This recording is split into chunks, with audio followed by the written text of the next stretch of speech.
Hey there, I'm Lee Ullman here with some big news from the National Young Farmers Coalition. We're partnering with Heritage Radio Network on a special season of The Farm Report. It's all about what's happening with the Farm Bill and how it impacts farmers and eaters. I am growing diversified vegetables on land that's been in our family for 150 years. And so with the pandemic, gentrification, property values going up, we had to sell the land and we lost it. Join us as we uncover the untold stories behind this massive piece of legislation that shapes how we grow our food, what we eat, and so much more.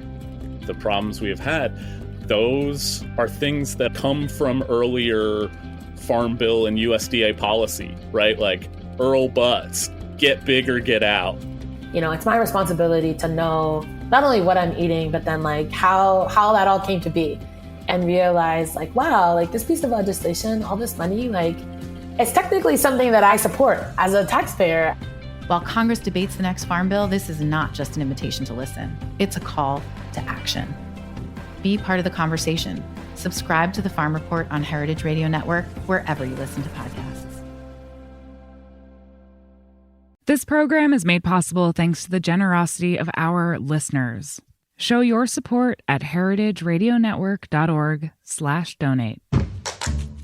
This week on Meat and Three, we bring you a sensational episode where each story hones in on one of the four senses that accompanies taste. Many of the smells that we encounter in everyday life actually exist out there in the cosmos. Food carries all these culturally specific meanings. The fact that, you know, when you see an apple, it's not just an apple, right? I was mostly interested in thinking about what knobs ASMR was pulling on maybe, or how we could explain it from a psychological or emotional or evolutionary standpoint. Tune in to Meat and Three, HRN's weekly food news roundup, wherever you listen to podcasts. Hello and welcome to Snacky Tunes. I am one half your host, Darren Bresnitz. And I am one half your host, Greg Bresnitz. Darren, we are internationally published authors. Who would have guessed? Yes, we are. And that gets you a 11-year running podcast. Yes. All that work just to return to the firstborn, as they say. As they say. We are so excited to officially have the book out everywhere. We had the North America and Australia pub date this past week, October 14th, and we kicked it off at one of our favorite bookstores in the world, Now Serving in Los Angeles. It was such a great event. It really was. I mean, Jeff Gordinier, who we love, who we have had on the show a couple of times and also did a Chef Music Monday playlist for us, which is, I consider, pretty legendary. Really knew how to wrangle both the Bresnitz brothers and the Valdez sisters. Not an easy task, for yes, sure. And that's Andy and Breezy Valdez of Homestate. We were so excited for them to be in the book and then also to sit down with us. Their peanut butter chicken and their playlist are some of the favorite things that we got into the book. And if you have kids and they like peanut butter, then they will love this chicken. I can attest to that. So it was really fun. If you still need a book and you haven't gotten one yet, we totally understand, but also shame on you. Please order one from Now Serving or independent bookstores wherever you live. Or go to Faden.com. Go to Faden.com. Yeah, so we have a big announcement coming up with the virtual book tour. We have some really fun events with some of our favorite food and music people. And yeah. Truly global. Around the world. Around the world. We hit India, Brazil, London, and then we go all over the U.S., which is pretty exciting. New York, San Francisco. We just did L.A., and then we're talking about Texas down the road. So just keep it posted. Don't get to phase 2 before we do phase 1. Yeah, well, it's fine. Keep a little bit inside that hat. Yeah, it's good. So listen, here we go. Live event. We're doing this a little bit differently. There's no band this week, but we have a great hour-long conversation. Thank you again to Now Serving for hosting us. And here we go. Sit back and enjoy Snacky Tunes on HRN. We talk about food. We talk about music with musical dudes. Finger on the pulse. Snacky Tunes. No, I'm Homestate, but I don't know you, so it's nice to meet you in this form. Hi, everybody. I'm Ken from Now Serving in Los Angeles. We're doing a bi-coastal virtual author event today for this awesome book. It is the Snacky Tunes book from Fiden. This is actually our largest panel here. So we're setting history. We have the authors, Darren and Greg Bresnitz. Gentlemen, how are you? Hey. Hey. Thanks for having us. Thanks for breaking away from the Dodger game, Darren. Oh, man. Go Dodgers. Finally, they're showing up. We have the other. So Greg and Darren are twins. And then we have Andy and Brianna Valdez from Homestate here in Los Angeles as well, who are two of three. They're two of three triplets, which is incredible. Yeah. And then our other triplet, Corey, who may be watching. Shout out. Yeah. Much love to Corey. And then our moderator here, this is going to blow your mind here. So our moderator is not only the food and drinks editor of Esquire magazine. He is the chief head of the Now Serving Bureau in New York, Mr. Jeff Gordinier. But Jeff is the father of twins. No way. Yeah. Yeah. Yeah. A bit of an agenda, like I feel like I have to control you just like I was controlling Jasper and Wesley a half an hour ago during their bath. So I'm ready for this. We're advanced black belts. You got nothing on us. We know you think, yeah. So if you have for those of you tuning in, thank you for making the time to tune in to Snacky Tunes. If you have any questions, you can put them in the Q&A, and we'll get to those a little bit later on. But for now, I hope you have a margarita at your side. If not, maybe you can Postmates it over to you. But now I will hand it over to Jeff and the Snacky Tunes and Homestate Gang. Thanks. Thank you. Thanks, Ken. We love Now Serving. A toast to Now Serving. So just I won't do the whole rollout of an intro here, but I will say that I think the general purpose of this book, the Snacky Tunes book, is to make sure that I never make another writing deadline again, because it is a total magnet for procrastination. It is absolutely overflowing with playlists and recipes and personal testimonials from chefs and restaurateurs like Brianna and Andy. And I just keep getting sucked into it, and I'm pissed because it's eating up my day. But I'll let you explain it, Greg and Darren. What exactly is the premise of this book? Okay. We've been doing a podcast together of the same name called Snacky Tunes, where we have a chef on and a band on. And when the podcast started, it was chef was one segment, band was another segment. And over the last 11 season and 450 plus episodes, we realized that they were the same type of people. They were really cut from the same cloth, and that music and food were just forms of creativity and different ways of expression and connecting with other people. And we heard chefs through our interviews just talk about music, both as like an identity or as something that they used in their creative process or in the restaurants, or just something that helped them get over many, many, many hurdles. And we realized that those stories were never really were never really collected. And even within our interviews, they just kind of came here and there. So we decided that it would be great for us to sit down and try to collect all of these stories and put them into one place. Mm-hmm.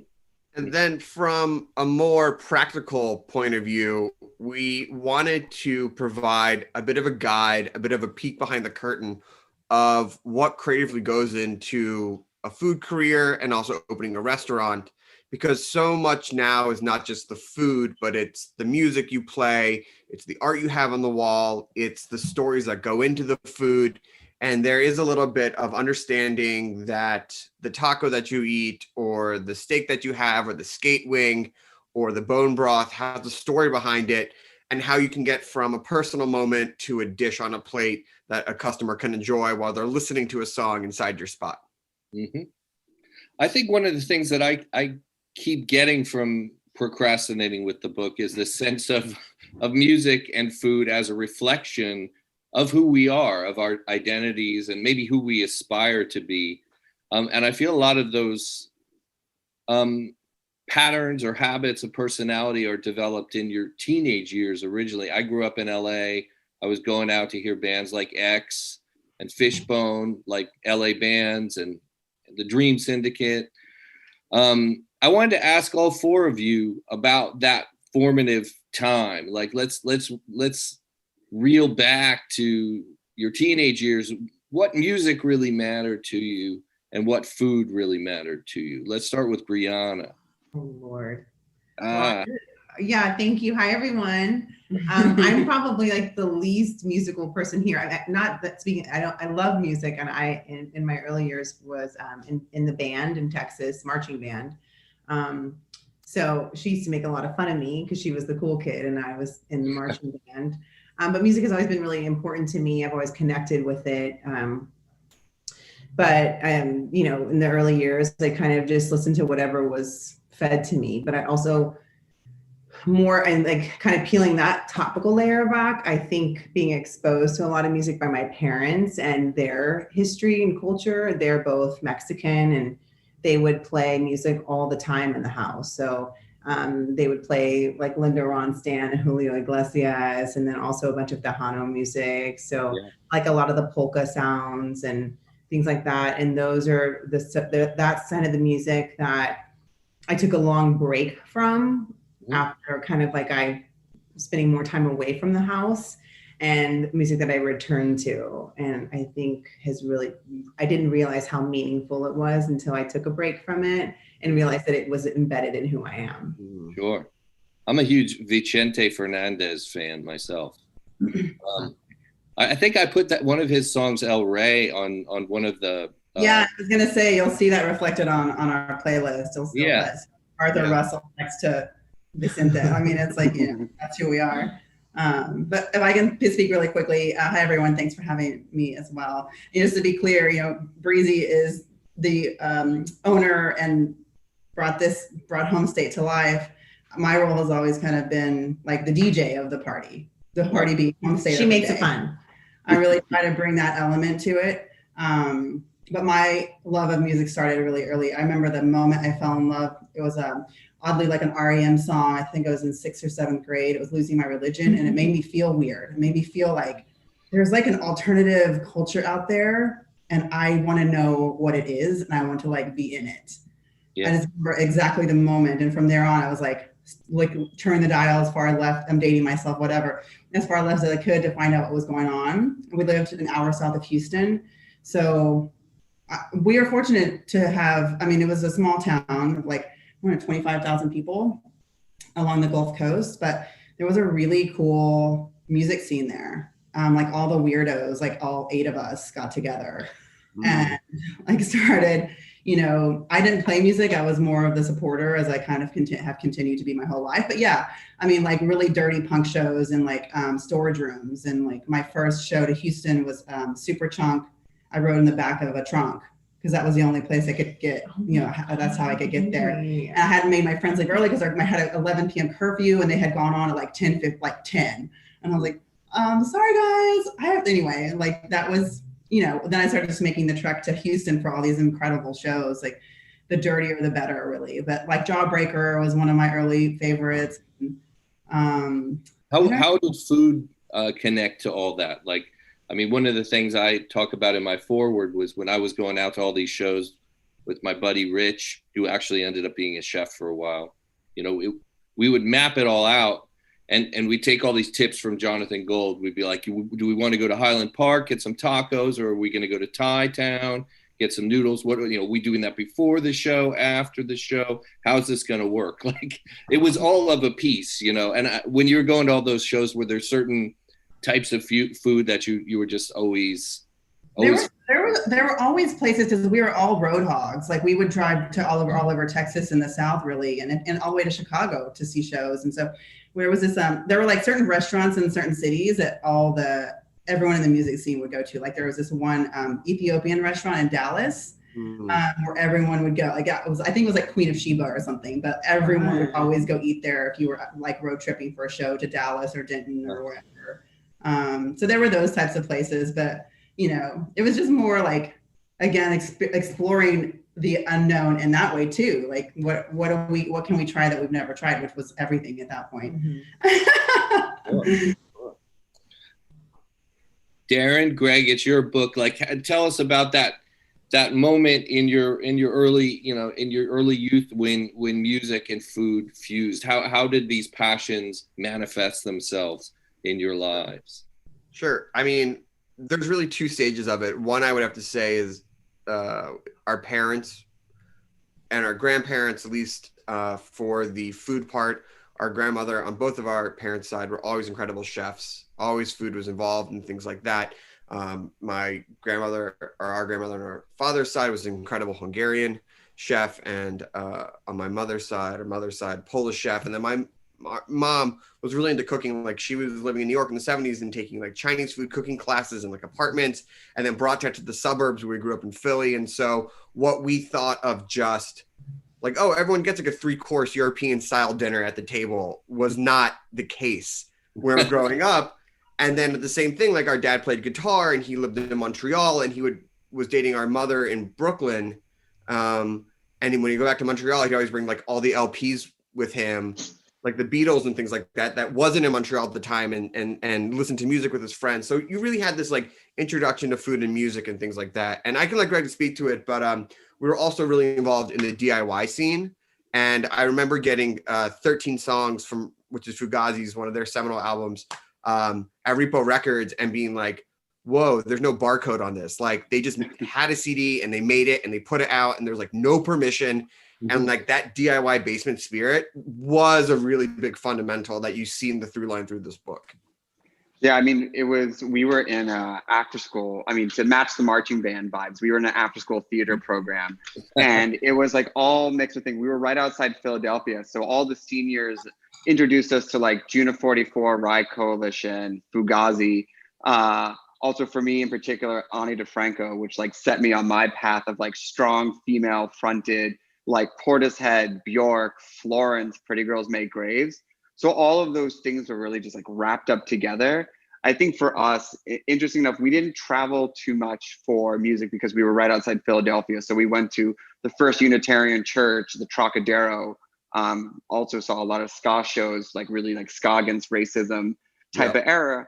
But the nights always kind of ended in one of two food places, either Wawa Hoagies, which like I think for anyone in the tri-state area knows, or we had a place called the Lanark Diner, which is also featured in Silver Linings Playbook.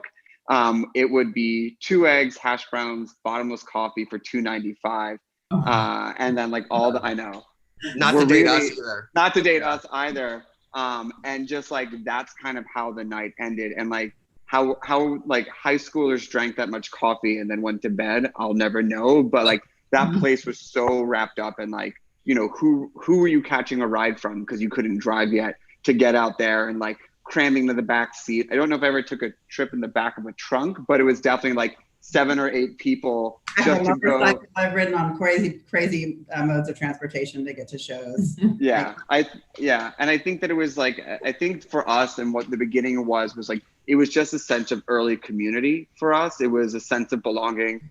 Definitely growing up feeling like an outsider with like asthma and glasses. I think that like music was like, and theater were really like the two things that allowed us to feel belonging to a place, which I actually think is a really common thread in the book that you find from chefs, that like they found their tribes, which I think is almost easier now. But back then it was, Jeff, you say this so beautifully, it was the way you looked, it was what you listened to, the music mattered, the food mattered, and that was like really the beginning for us.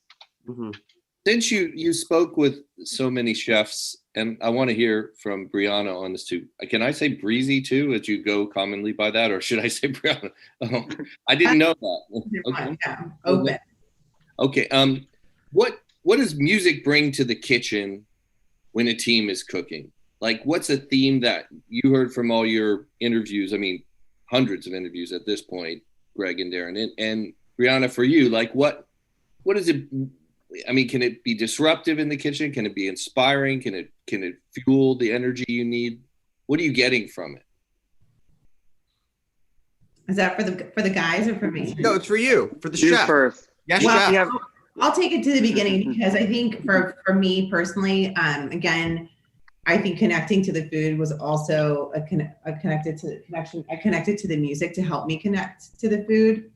Because I knew that the flour tortilla, for anyone that hasn't been to Homestate, the flour tortilla is really quintessential to our identity and the foundation for what we do. It's the most important thing. So it was critical that I get it right. So when I first started the business plan, I spent a lot of time working on the tortilla. And I just, I sucked at it. I'm not good in the kitchen at all. And my mom used to make me fill up the ice trays and it's like, don't mess it up. That was my job.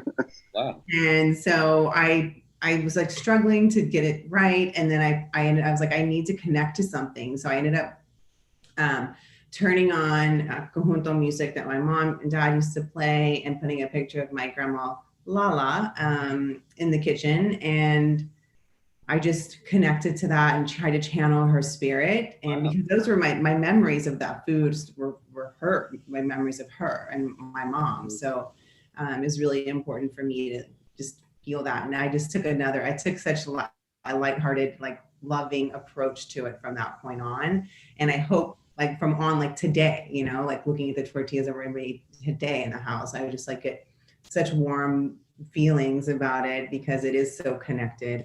But when we play music in the restaurant, it definitely can transpire the feeling. I mean, it's so different now in the time of COVID.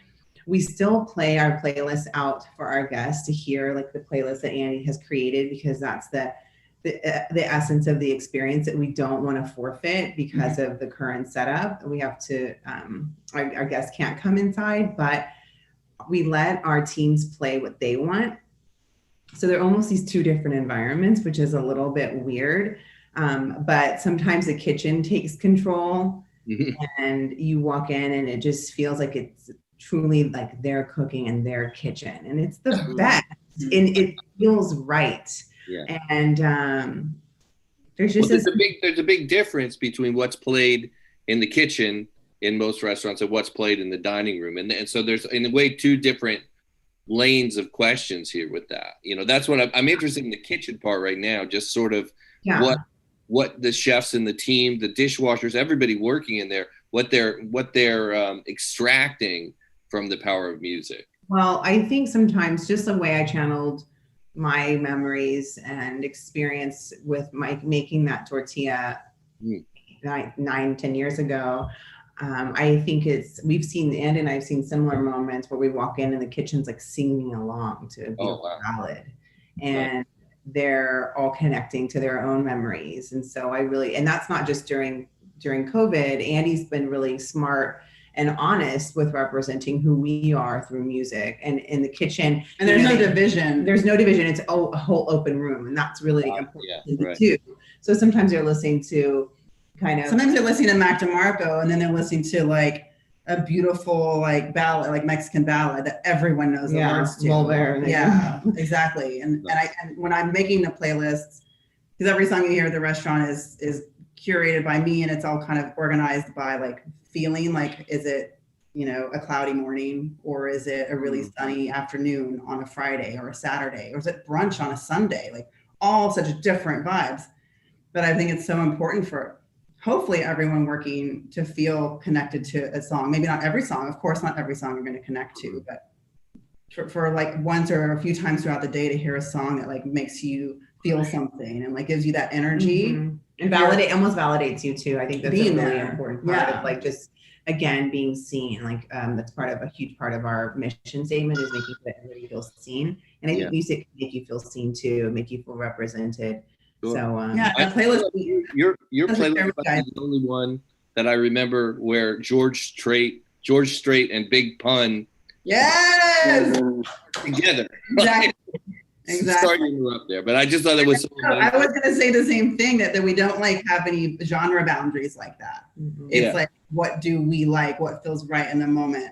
What do I feel like will make people happy?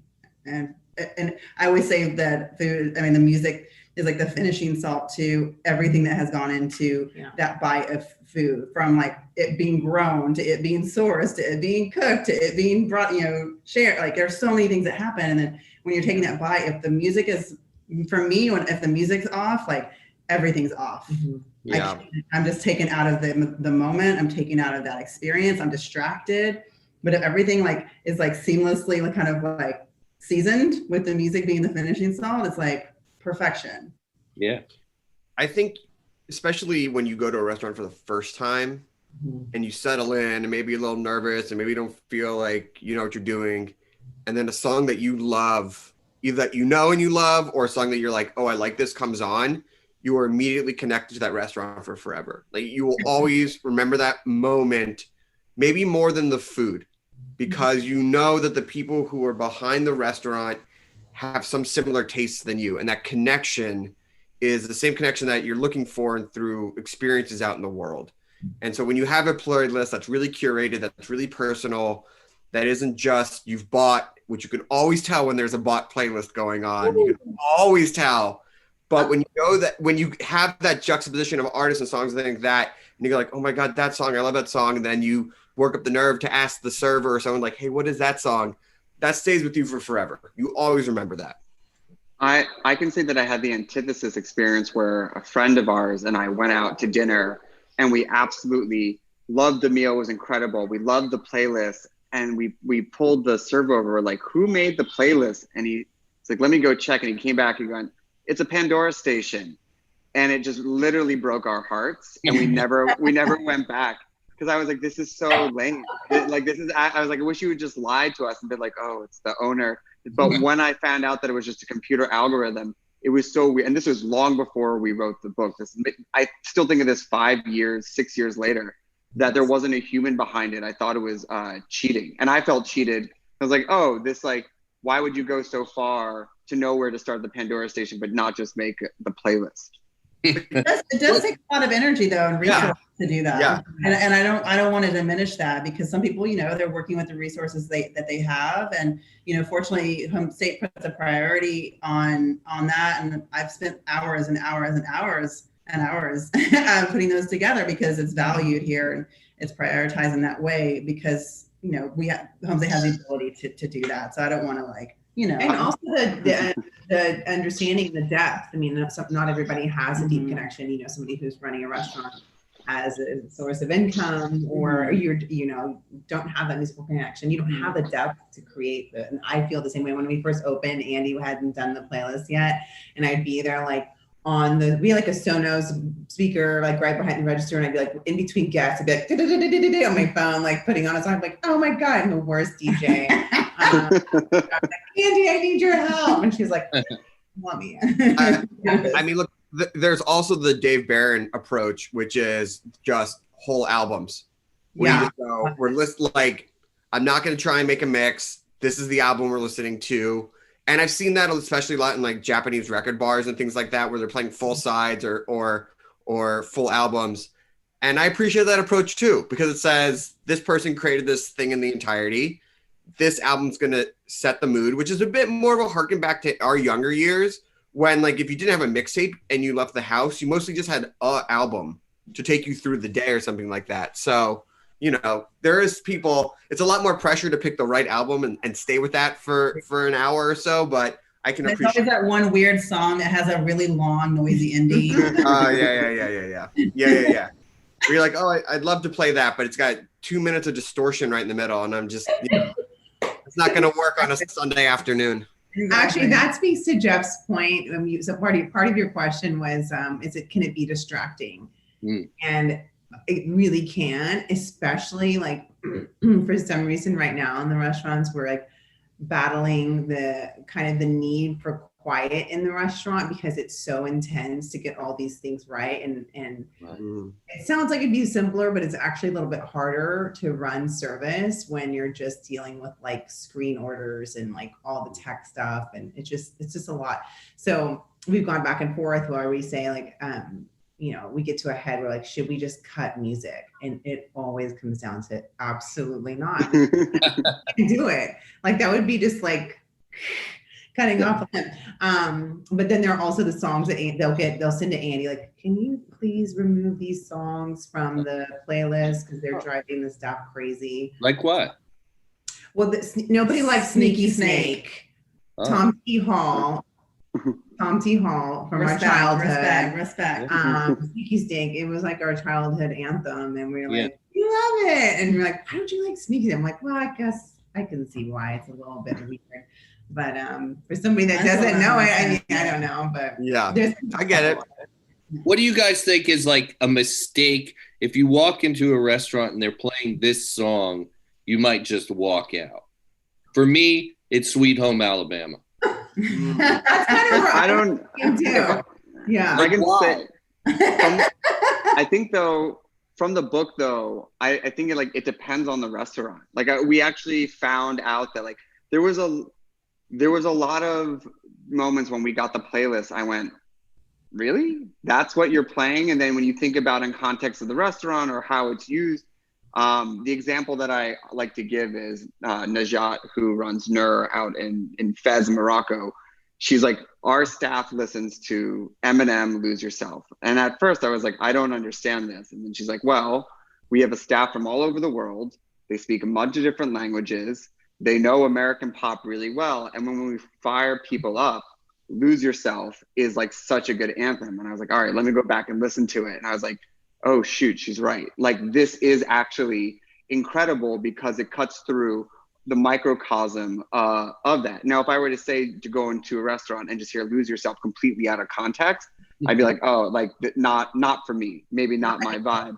Yeah, but in hearing that, so like every chef, because they're kind of like with how Andy picks it, every chef has like everything is considered, just like everything on a plate is considered. All of this is considered. So Sweet Home Alabama might be wrong in like 9 out of 10 situations, but there might be a 1 out of 10 where it's like, oh, this is absolutely perfect. I think the only thing that really comes to mind is that there was this trend in LA maybe 5 years ago where every fine dining restaurant was just playing hardcore rap as this juxtaposition. And just by like the 8th or 9th restaurant, you could tell that they had just not picked the songs, they just put on some playlist. And it was just like, oh, like you're just trend chasing. And you know, it could be anything. It could be, you could go back to like the late aughts and the 2000s in Brooklyn, and it could be you know, sort of like electro clash or something like that, or indie rock, where it's just like, oh, you just like are putting this on because everyone else has it on. I think when it just feels like you've just picked a playlist that you think people are going to think are cool, that's when you go like, ugh, and you could feel it right away. Yes. I got asked to make a playlist for a restaurant a few years ago. I've been asked by a few restaurants of friends, and I'm always jump at the chance to trade a playlist for a few meals. And yeah. So, hey, that's our new business. Taking offers. Got me. But yeah, I met with the GM, and his request was like really hard rock, like really heavy, like obviously like left of center, hard, noisy, aggressive. And I was like, ooh. And I was trying to follow that directive, and I was like, I can't, because I know I want to go eat there, and I know if I do it, I want to get out of here as fast as possible. Yeah. I'm like, I can't do it. Yeah. Do it. I like sprinkle stuff in. To that I have point, to admit, I don't want to be subjected to that when I'm having a tasting menu. You're like, what'd you say? What? Yeah, it's bizarre. But some restaurants have done that. Some of them where there is no divide between the restaurant and the kitchen. Yeah. You know, playlist where there's blasting music and it's super aggressive and it's super loud.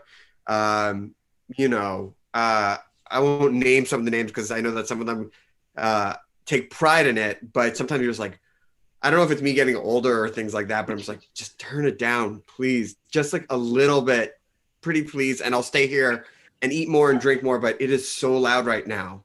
Yeah. And it's on purpose. It's always on purpose. Whenever it's that loud, it's never a mistake. Yeah. Jeff, also, if anyone who has placed commercials, if anyone just hasn't paid for the upgrade, you're like, really? I've never seen that. It happens. Yeah. Oh, man. Go off the beaten path a little bit more. Oh. Darren and Greg, I was wondering if you could each name one chef from Snacky Tunes, the book, whose choice has really shocked you. Some who really surprised you. I would say maybe Mei Chow really surprised me just because it was so personal. Like, it really was her personal story, her history as a playlist. And I thought she just really just applied her life experience to songs and then put together into almost a chronological order. So I thought that was really beautiful if you really knew the songs and then you listen to the songs. And we've built all the playlists. You can go to Snacky Tunes on Spotify and all the playlists are there. So if you listen to all the songs and then read her life history, you're like, oh, wow, like I have a soundtrack to her life. So that was really beautiful and really special. Great. A.L. Shawny was amazing to me because he really didn't get into music until later in life. He was actually one of the few chefs. I think it was like 44 when he discovered classical music. Everyone else in the book almost has like, it was the first love. They have like, pre-childhood memories of it. And he came to it so much later in life, but his reaction to it was like a door opening into the universe as he described it. So it was, and the way in which that he spoke about it and reflected on it and meditated on it was just surprising to me, because you only think that you would have a connection to something if it's been lifelong. And for him, it's only been 20, I don't know how old he is, 20, 25 years of a connection. So I thought that was really surprising given everyone else in the book.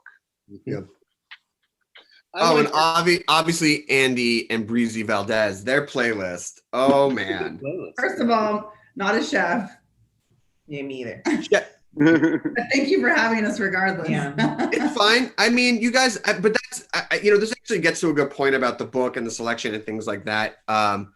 Is that I feel like restaurants now are really an extension of a person in some ways. Now, obviously the food is a big part of it. And, your food is, I'm not just saying because you're here, I post photos of it. I get Homestate almost every week. My wife loves it. My daughter loves it. Like, we get it all the time. But the vision that you have for that restaurant is more fully realized than maybe even some people who have only kept their head down, only done classical training, only been like, I cook this very certain way, and I've never thought beyond that. And I think that's sort of what people are looking for now. It's like the same way that you hunted for bands, you're hunted for restaurants. They can be like, oh, Homestate's my place, and Night Market's my place, and Manu's my place, Estella's my place. You can go around the world and be like, here are my places, and the same way that like, here are the bands I love in those cities. And part of that is the whole package now, which really what this book shows. And so I know you might not call yourself a chef in that set, but you're restaurateurs. How about that?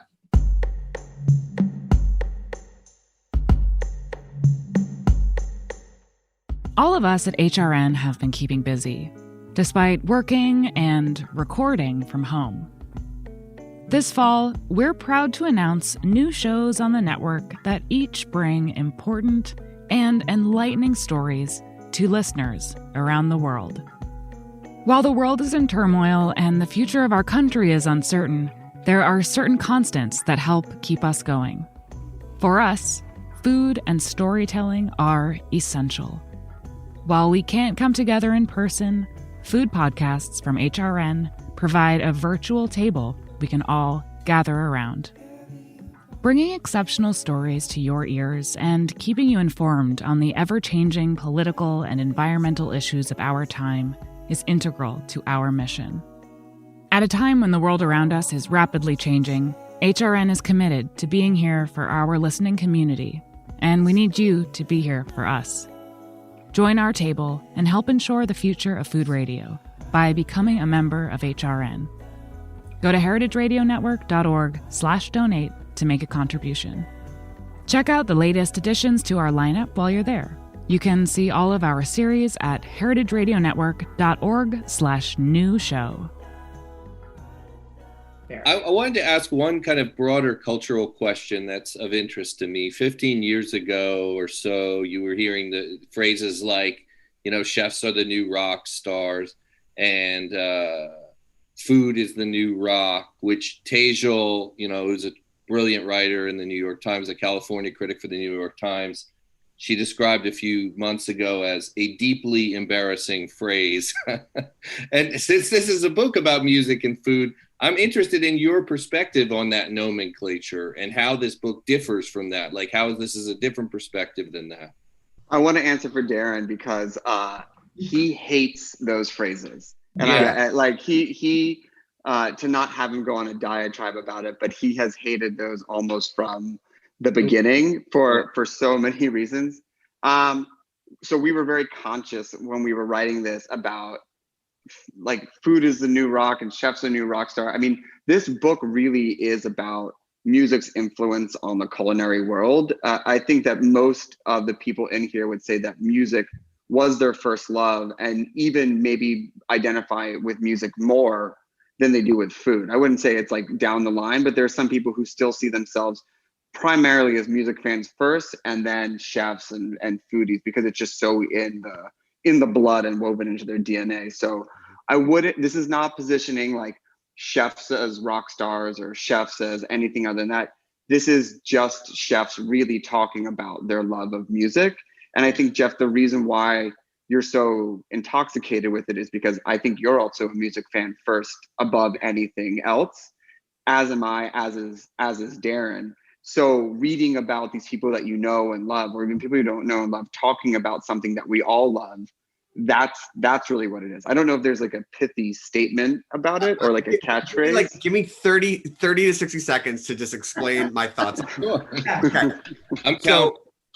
Just put it up. Look, here's the thing.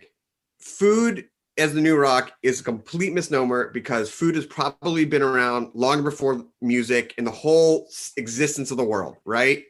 I think the right question, what we've sort of figured out is that is food at the same pop culture status as music? And we can say yes. And I think you see a lot of big ambassadors. Someone like a Questlove is like the perfect personification of someone who started a musician and loves food, but now is like, when you think of him as food and music, and you don't really separate it. And he's got albums, he's got restaurants, he's got cookbooks and things like that. But and I got 20 seconds on the clock, but like, if you look at like a profession, right? Like when, up into the 90s, early 2000s, the idea of like working in food and things like that were still like a little like, I don't know, what do you do? I've been working in food media. I started interning in 2001. And people are like, what? You do like cooking shows? And now it's like, oh yeah, you work on cooking shows and things like that. When it was like, oh, I'm in a band or I work in music or things like that. And so now it's like just accepted that like food is another artistic discipline or another business that is reputable. It's another field of passion in a way. Yeah. I mean, I think that's, I find spending time with this Snacky Tunes book that in fact, it does the opposite of the chefs are the new rock stars thing, because that nomenclature essentially puts chefs on some kind of weird pedestal. Whereas this, I find, really humanizes them. Mm-hmm. All the chefs are coming through just as people like me who love music and have quirks of identity that are expressed in their playlists, just as those quirks and passions are expressed in their menus. Like, I feel like menus and playlists are, in a sense, expressions of who you are. And so I just, it actually kind of brings everybody down to earth, I find, in the way it's put together. There's definitely, to the Valdez sisters, I'll say this, like, the thing that I saw is like, it really is a grind, right? Like, a lot of what this book that I saw was like what it takes to be a business person and work in food and start a restaurant. And you can lose that with Instagram and social media a little bit, especially where like media and culinary media is gone, where you just see people are like, oh, I have the restaurant, I'm out there, and people like this. But like, this sort of shows a journey, right? And it shows a creative journey and it shows the work that goes into it and how music and food are coming along with you on that journey into starting your first restaurant or launching sort of a brand. We actually got a lot of questions coming in, so I'm not going to be some, egocentric talk show host here. I want to hear from the people. And there's a good question, but can we hear more about the peanut butter chicken recipe? I'm glad I was thinking about this too, that Breezy and Andy submitted in the book. This chicken looks really I love peanut butter in anything. So tell us about this. Can we just one context? So in the book, every chef submitted a recipe that was tied to a song. So they had to find some connection to it. So there's 77 songs and 77 recipes. This is actually one of the dishes that Darren and I have already made for our families, and we love it, just for context. Kids love it. Kids love it. We love it. We went back to our roots when we were talking about what we wanted to showcase. And I mean, obviously we can pull from so many different genres of music, but Homestate is rooted so deeply in our family, very much Tex-Mex family. And we have so many strong memories of, we haven't mentioned this, but our grandparents and our dad's parents lived on like a ranch in the middle of nowhere, Texas. And everyone would gather there on the weekends. Our dad's playing guitar, our grandpa's playing accordion, everyone's singing and our grandma's next to them in the kitchen rolling tortillas. So that really is the heart and soul and essence of Homestate, which Breezy touched on earlier with the tortillas. So we felt like when we started talking about like what song, what is it, and what recipe, that was a dish, and that was a dish that our mom used to make for us as kids all the time. And the gold pot that she still has.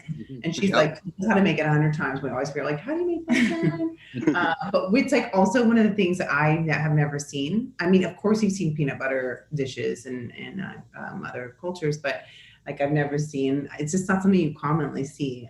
So I always like kind of uncovering hidden gems from our childhood, especially that's personal, and keeping those things alive. Like I remember our grandmother used to make copinitada. I don't know if anyone knows what that means, but it's like on this panel, but it's like a bread pudding with white bread and raisins and anise tea and anise, and then you can put prunes and cheese and get real crazy. But I never seen it on the menu, and I remember one day thinking like, how is this stuff going to stay alive if we don't start making it? And I remember seeing it on a menu once in LA, like a really high-end restaurant downtown, and I was like blown away. And I was like, see, like it does have a space and place and stuff like that. So that peanut butter chicken kind of fits that thing, but I don't know if anyone else, I haven't actually had it in a long time. I'm really excited to make it. Well, I haven't made it. It's so cool.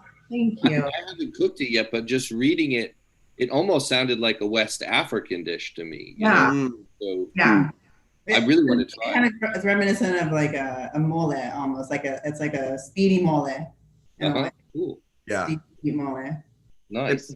Breezy, to your point, there's this incredible Hungarian dish that our grandmother makes called cholent, which is this Jewish. It's usually for Shabbat dinner, where you can make it and put on the stove, and it's beans and it's got smoked turkey and things like that. And you just it just sits on the oven. Or on the stove, and it just cooks all Shabbat. You just scoop and things like that. And I'd never seen it out, and I made it. And then Mile End in Brooklyn actually put on. It was I don't want to say a higher end version. It was still very Jewish stew, but to that point, I was like, oh my God, thank God, like it is out in the world, But that's also the great thing about this book is that like it's so much what we do is like digital and disappears and things like that. But this is like, that peanut butter recipe can go on to, down generations and things like that. It's really awesome. We can't wait to tell our moms. She'll be really touched. Chills. And it was really cool to connect with her on that too. Yeah. When we called to like say, this is the recipe that we want to feature, and we need to ask you again how to make it.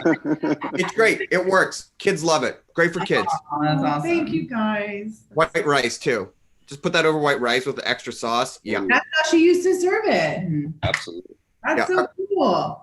Our mom has this legendary chicken that is apricot preserves, French onion soup, and French dressing that she would make for us. And then we had to like beg her to tell us what it was before we left for college.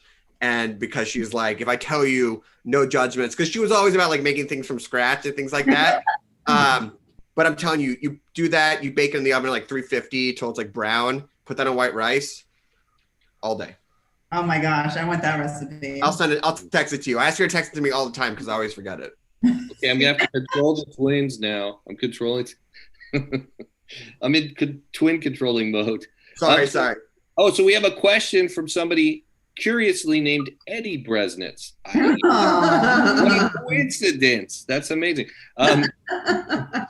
Darren and Greg, you both like to cook. What do you listen to when you cook?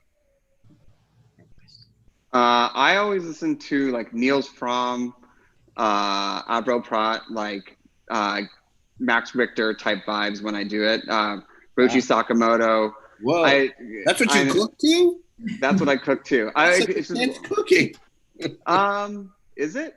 I just really like, Philip Glass. Like, I think that it just, because it's just like you can just zone out to that stuff. And like, especially if you're cooking long dishes and you're not trying to like change records, I just like to hit play and just put that on. I also have a newborn daughter, and it's also very calming to her. And sometimes when you add lyrics into it, it breaks things up. And you end up, since they're like compositions, you don't get that weird, as you said, like 2-minute noise track that is like very distracting. So it's like press play on that and then just start cooking. Darren? I have probably 2 modes. I would say one is, well, 3 now that I have a daughter, because that's Disney soundtrack. Lion King 2, Simba's Pride, has a really killer opening song, which they probably blew all their music budget on.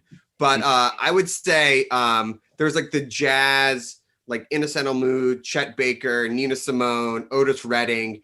That is the like week over Sunday morning or something like that, where I'm just like, just take me away, right? Just like get in there, get my brain. You know, I'm drinking a highball. It's fantastic. I'm chopping, waxy potatoes or something like that. And then the other is like more of like a return to my DIY. Like I'll listen to maybe like some punk stuff, like a Pup or, a White Lung, something, that's a little bit like harder, just because I'm just, when I have my AirPods on, because no one else wants to hear it in the house. But it's that to me, sometimes I'm just like, I'm just cooking, I'm in my own world, and I just need something that is distracting in some ways. But great question from Dr. Bresnitz. Really, really great question. There's a question from Phoebe for Breezy and Andy. In your dreams, what musician or band would create the next taco, the next band taco? Yeah, first of all, for anyone who may be watching who's not familiar with our band taco program, it's been a program that we started in 2015. We thought, we thought, how cool would it be if we collaborated with artists that we're friends with or that come into the restaurant just all the time on a taco, and all the proceeds went to charity, like a band taco program. And we were like, that's cool. And we will make original artwork for it, as you can see, like an album cover. And I was like, we'll program 6, and that'll be the end of it, a 6-month program. But as soon as we launched it, it got like coverage on Pitchfork. It was just like, it kind of took on a little life of its own, and we started getting requests from managers and bands and whoever, like, we want to do one. So that was again in 2015, and I think we've done about 25 now. They used to be monthly, but it was so much work, and there's only a finite number of taco ingredients that we have in our small kitchen. I used to come up with, anyway, they had to rein me in. Operations team had to rein me in because I had all these ideas. But anyway, we've gotten to work with some of like truly our favorite artists. Like this is some of the artwork back here, but you mentioned Questlove earlier. He did one of like the second, I think he did the second one. This is his artwork. Oh yeah, that was good. Play on a Philly cheesesteak. He's DJ'd here a couple of times. Brent Spoon did the first one. Tijuana Panthers is one of our most popular and local natives. Toronto Batman's the current one. Anyway, a lot of our favorite bands, the bands that I love. Krungbin did one like 2 years ago. I love that. Love that. Amazing. Their artwork is right here. Future Islands, like really like so many of our favorite bands. Very cool. And so who would you want to do one? Yeah, who's your dream? Phoebe, good question. Beyonce? Yeah. What's your number 2? No. On a blue corn Ivy tortilla. I hope she's watching. She is. Probably is. Yeah, she is. I would love to get like a classic country artist, like maybe Dolly would be incredible. Willie. Woo! Willie, wow. CBD brisket, right? Nice. giving us a great idea. You're hired. Thank you. I mean, consulting. Send the contract over. No, but there's an Austin band that I called Black Pumas that I really like, and I feel like they've done a couple. They played down the street. I don't know, pre-COVID. I think they'd be really fun. I think it takes us back to our roots again in Austin, and we're really also trying to make sure that we're representing. Like when Black Lives Matter movement really took off in June, we really took a hard look of like, have we covered, like, what is our program, this Bantucker program that we've done? It's all rooted in charity, of course, and the money has gone to support the homeless community, and we've really tried to engage and do our part in the community. But we took a look at I think that moment and continues to happen now. Hopefully will continue for all of us to look at what we're doing, our programming, and how are we representing fully? Are we representing fairly and across the board? So that was something I looked at, like Questlove, Midnight Hour. We've had a diverse-ish program, but I really want to keep our focus on that. So female, people of color. Like I really want to maintain that focus, and also great music that we love. I may be too obvious with this question, but I'm an LA boy myself. Has there been a Los Lobos taco? There hasn't been, but I also, I do love Los Lobos. That's a good idea. Yes. I mean, they're right there. That's anyway. I'm a little. That's got to be the Kiko taco, right? Yeah, seriously. Yeah. Okay. Really good some stuff in Q&A in here too. Let's see. Oh wow, there's a heavy metaphysical question here, and I guess I'll just ask it from Diane. It says, does the music dictate the food, or does the food dictate the music? I can tell you from the book, the majority of the answer was that the music dictated the food. There's like a number of instances where I don't want to say that people were lost, but they were trying to figure out like what they were going to do and what type of food they were going to create and what type of restaurant they were going to build. And it was the music that they listened to, the composers or the musicians, that actually pushed them and pushed their food. So I think it was majority that the music came first, and the memories of music came first, or it was that. I mean, I think Darren and I, one of our favorite recipes is Shirley Chung. I mean, she made this dish that was reminiscent of music that reminded her of her grandparents, and who were separated by war and separated by distance, and made this like sweet and sour soup, but it was always tied to like this music idea, and then that pushed the food forward. That's interesting. I mean, I remember there's a recipe, I believe, from Kwame Amuachi, formerly of Kith and Kin in Washington, D.C., who was actually Esquire's Chef of the Year last year, I'm proud to say. Talented guy. He has a dish called Black Cow. That's a short ribs dish that's inspired by Steely Dan's song Black Cow, that I guess he heard a lot at home when he was a kid. And it's been sampled a lot and stuff. That was so interesting to me because, echoing your point, it seemed like the music was actually kind of writing the recipe in a way. Yeah. Contributing. Yeah. I think you saw a lot of people who, before they could express themselves as artists through food, they were finding connection through music as art. Yeah. And then able to take those feelings and turn that into a dish or a restaurant, and using that as maybe a creative stepping stone before they could put what they want to say into their own expression. Mm-hmm. Ken, you always have awesome questions. Did you have something? He seriously has the best questions of these panels. and does Frankie have a question maybe? Well, I just got up because her nap is running long, and it's one of those things where you're scared your kid is going to fall off the couch when they're asleep. So I just threw some pillows on the floor to make sure she's. That's my parenting style.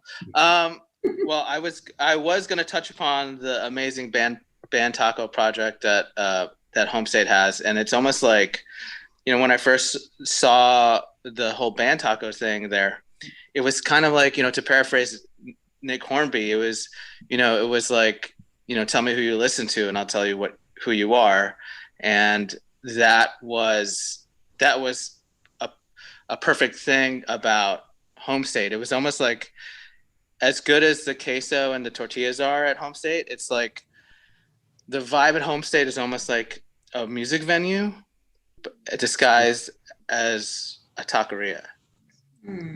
Which and I relate to that, because the vibe that we chase after, now of course we're not open to the public right now, but at Now Serving, the vibe that we chase after is the 90s indie record store.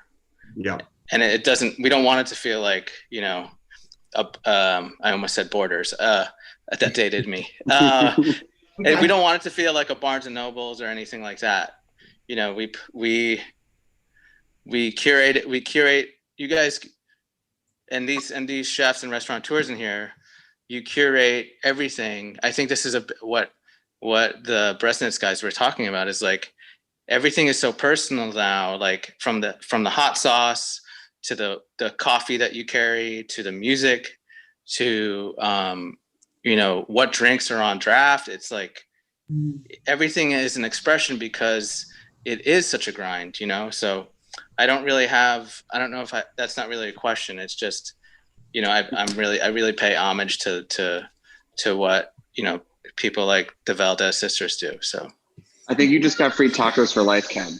I don't want to jinx anything, but I think you just hit on, looking at their faces, everything they've achieved and tried to do. Well said.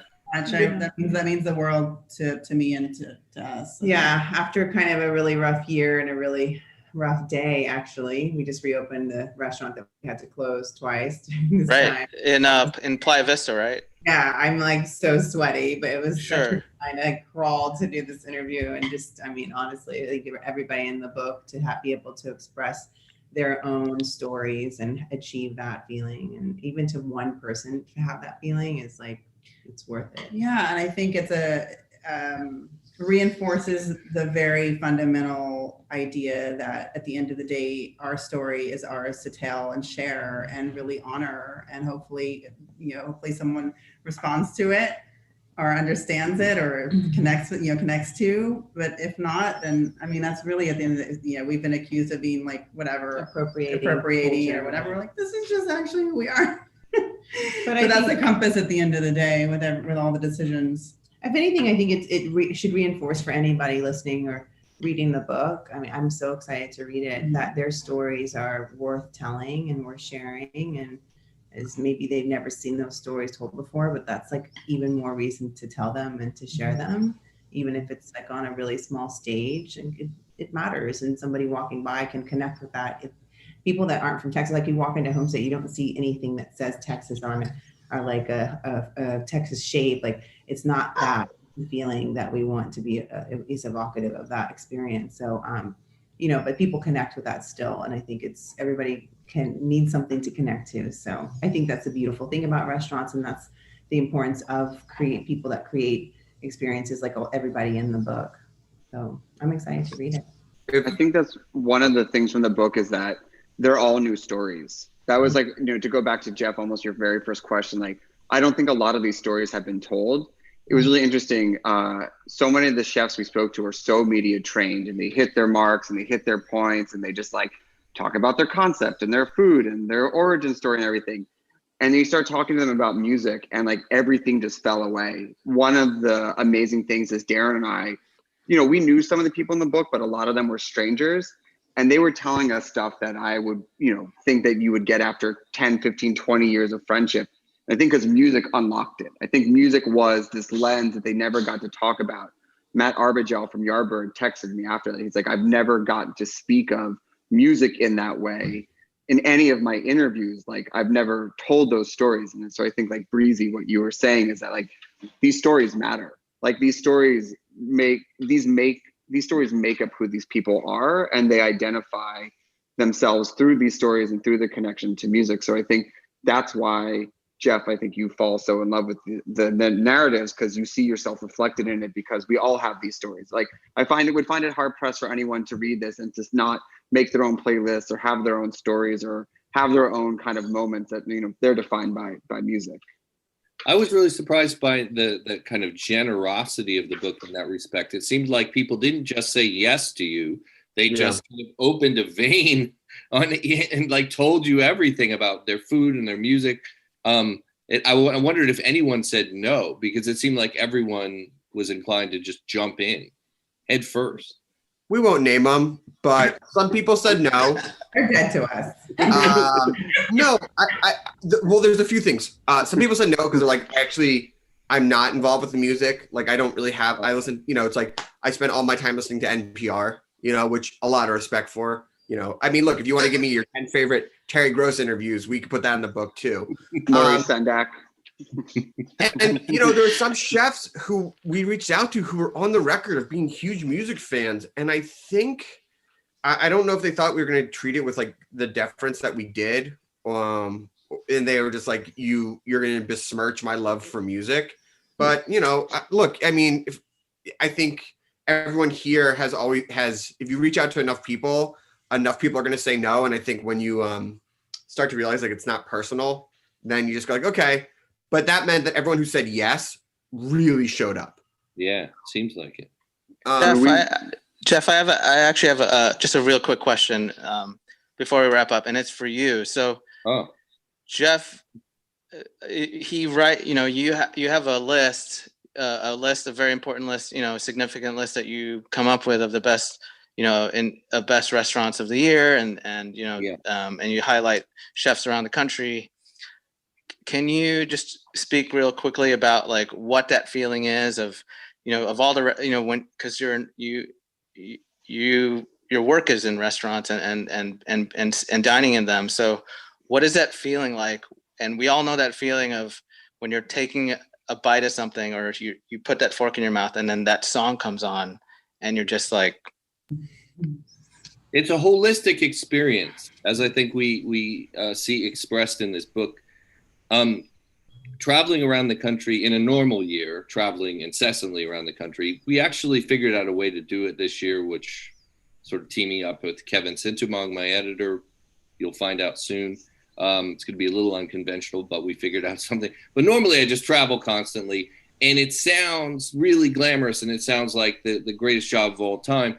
And I'm blessed. It's fun. But let me tell you, you're not always walking into the best restaurants in the world. You're often walking into experiences, and you might have to have 6 or 7 meals a day on this beat. I'll hit Miami, have a bunch of lunches, then a bunch of dinners, and maybe there's some disappointments in there where not everything's clicking. Okay, that's just how life is. But you do it. You keep going. What drives you is the allure of those moments when it does click. When you walk into a restaurant, when everything is right, the music is right, the food is right, the vibe is right, the people are wonderful, you can just feel it. And it's so much more than the food. That's one reason I'm drawn to a book like this, without giving away too many hints here. I recently did take a road trip to North Carolina. I wore my mask. I was socially distant the whole time. It was almost like a character in a Stanley Kubrick movie. I was just super isolated. And when I got back, I quarantined the 2 weeks and everything. But I went to a place called Leah and Louise in Charlotte, North Carolina, where there's a chef named Greg Collier. We have benefited. We are blessed by the last decade or so. Finally, a long overdue spotlight is being shown on Black chefs in America. Kwame, who we mentioned, Eduardo Jordan in Seattle, Mashama Bailey in Savannah, Georgia. Greg is the next voice, the next chapter. What he's doing at Leah and Louise excited me so much. I had driven hours through hurricane rains, by myself, listening to whatever was on my phone. And I got there and I was like, it was more than relief. It was like a euphoria, because it was like, it's worth it. This is beautiful food. An incredible guy. Like, there's a real vision here, and the restaurant is like a new next wave juke joint. So music is super important to it. I feel like, at this point, if they haven't thought through the music, it's kind of maybe a signal that they haven't thought through everything. They haven't, like, what if you have a real vision for a place like Homestate? It's that, the vision applies to all aspects of it. So it's kind of like listening to music, actually. It's like when you know Nina Simone, you know the sound of her voice, you know Patti Smith, right? You know Cat Power. I heard Cat Power singing background on a song recently, an album from a French singer. And suddenly I heard this, I was like, that's Cat Power in the background, and looked in the liner notes, and it was, because I'm weird and I still buy CDs. But anyway, you want to hear that distinctive voice. You want to hear someone whose cooking is recognizable in that same way, which I found in Greg Collier in North Carolina and many other people. And that's what keeps you going. It's an exciting, it's like you're just like all the calorie intake, all the backaches from driving, it was worth it for this. That was more than you want to know. And I'm so damn hungry now thinking about tacos. It's 8:00 here in the Hudson Valley and I'm starving. So you messed me up. Yeah.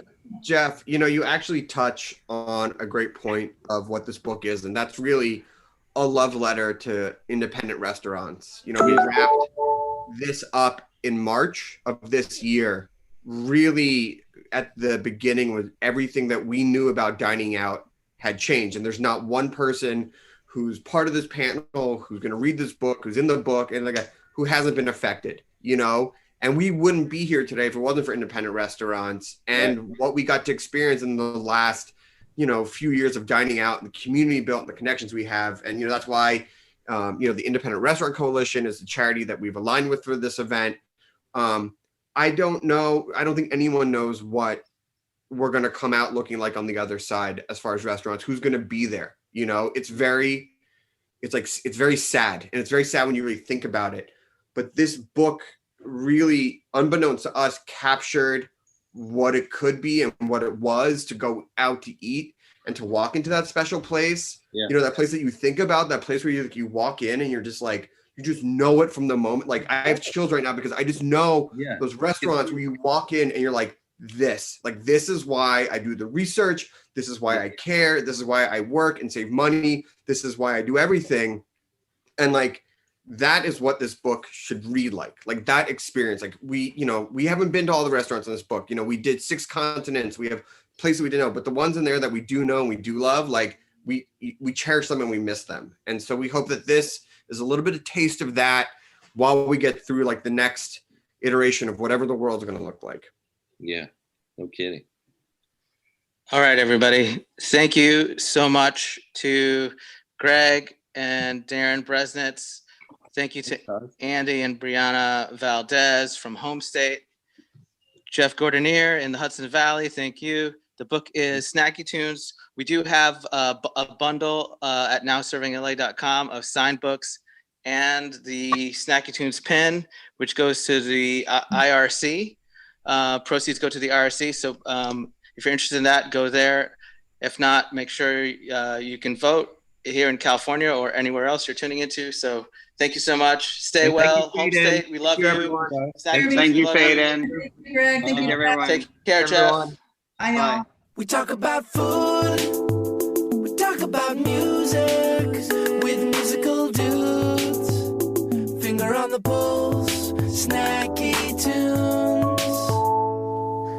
This program is powered by Simplecast. Thanks for listening to Heritage Radio Network, food radio supported by you. For our freshest content and to hear about exclusive events, subscribe to our newsletter. Enter your email at the bottom of our website, heritageradionetwork.org. Connect with us on Facebook, Instagram, and Twitter at heritage_radio. Heritage Radio Network is a nonprofit organization driving conversations to make the world a better, fairer, more delicious place. And we couldn't do it without support from listeners like you. Want to be a part of the food world's most innovative community? Rate the shows you like, tell your friends, and please join our community by becoming a member. Just click on the beating heart at the top right of our homepage. Thanks for listening.